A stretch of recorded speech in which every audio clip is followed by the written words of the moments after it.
Hello mga pre, itong video na to pinapakita ko lang naman sa inyo lagi kung ano yung ginagawa ko dito sa PRI.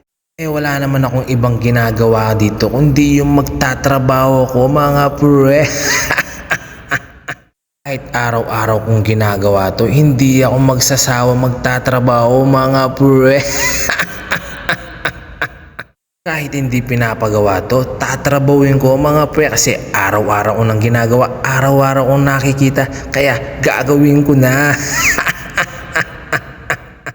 Saktong walang bata sa taas, kaya ako ay magmamap na. Siyempre bago ko minap yan, winalis ko muna mga pre para malinis. Siyempre mga pre, mas okay yung walang tao. Pag nagtatrabaho ka mga pre, di ba? Para malinis, lalo. Ako hindi ko naman pinagmamalaki ang akin lolang si Apon Daling. Lahat ng lola ko pinagmamalaki ko. Pero iba si Apon Daling mga pre. Araw-araw ang ginagawa niya nakikita ko. Kaya kanino pa ako magmamana? Kay Apon Daling mga pre. Kaya tingnan nyo naman si pare kong Jobe, di ba? Paano hindi ako maging masipag? Masipag yung partner namin mga pre. Ganyan si pareng Jobe Paule.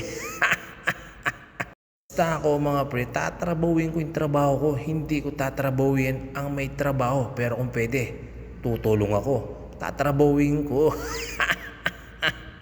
Nakikita natin yung paligid natin o ang area natin. Anong gagawin natin mga pre? Siyempre lilinisin natin. Para pag may nakakita, sobrang linis mga pre. Ganyan si The Piso-Piso Man. Yan ang turo ng Apo kong Daling. Isipin na lang natin, nasa bahay lang tayo mga pre, kaya walang-wala yung trabaho natin, basic lang mga pre.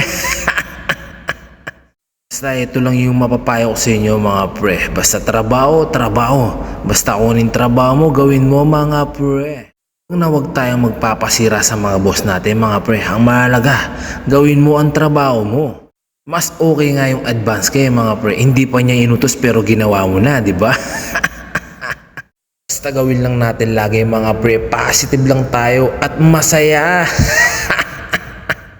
Basta marunong kang makisama, marami kang kaibigan mga pre.